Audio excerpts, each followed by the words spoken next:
చూడు కొత్త టవల్స్ అవి బీరువాలో ఉంటాయి. నీకు ఏమైనా డ్రెస్సులు కావాలన్నా అవి బీరువాలో ఉంటాయి తీసుకో. బాడీ లోషన్స్ క్రీమ్స్ ఏమన్నా కావాలంటే డ్రెస్సింగ్ టేబుల్ దగ్గర ఉంటే తీసుకో. అరే అక్క ఇప్పుడు ఇవన్నీ నాకు ఎందుకు చెప్తున్నావు?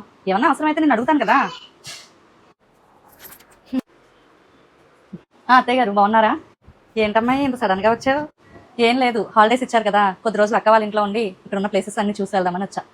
ఇది ఏమన్నా పిక్నిక్ స్పాటా ఏంటి? హాలిడేస్ వచ్చినాయి కదా అని వచ్చి వెళ్ళడానికి. అక్కని చూసి వెళ్ళడానికి వచ్చానని చెప్పు.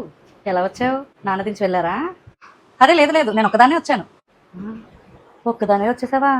మా పెళ్ళై ఇన్నేళ్ళు అవుతున్నా ఎప్పుడు కూడా ఒక్కదాన్నే వెళ్ళిందే లేదు. మా పుట్టింటికి వెళ్ళాలంటే మా అన్నయ్యని రమ్మంటాను, లేదా ఈయనతోనే వెళ్తాను.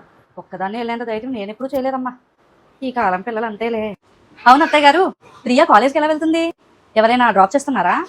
తను ఎవరు తీసుకెళ్తారు? ఒక్కతే వెళ్తుంది. తను ఏమైనా ఇంకా చిన్నపిల్ల ఏంటి? పెళ్ళి వచ్చేస్తుంటుంది కాలేజ్కి. అదేంటక్క, ప్రియా వాళ్ళ కాలేజ్ చాలా దూరం కదా, ఎప్పుడో పొద్దున్న వెళ్తే సాయంత్రానికి వస్తుంది. అంత దూరం ఒక్కదాన్ని ఎలా పంపిస్తున్నారు అత్తయ్య గారు? అత్తయ్య మీకు ఏమైనా కావాలా? భోజనం వడ్డించా? భోజనం వడ్డించు. అందుకే వచ్చాను. నడవండి వస్తుంది. నన్ను ఎందుకు ఎలా చేసి చూస్తున్నావు? చూసేదేదో మీ అత్తగారిని చూడు. ఇంకోసారి ఇలాంటి మాటలు మాట్లాడకుండా ఉంటుంది. చెల్లి నీకు కూడా భోజనం వడ్డించానా? అరే వద్దక్క, నాకు కావాలంటే నేనే వడ్డించుకొని తింటా. అయినా కొంతమంది మహారాణిలో కూర్చొని ఇది తీసుకురా అది తీసుకురా అని ఆటలు వేసే అలవాటు నాకు లేదులే.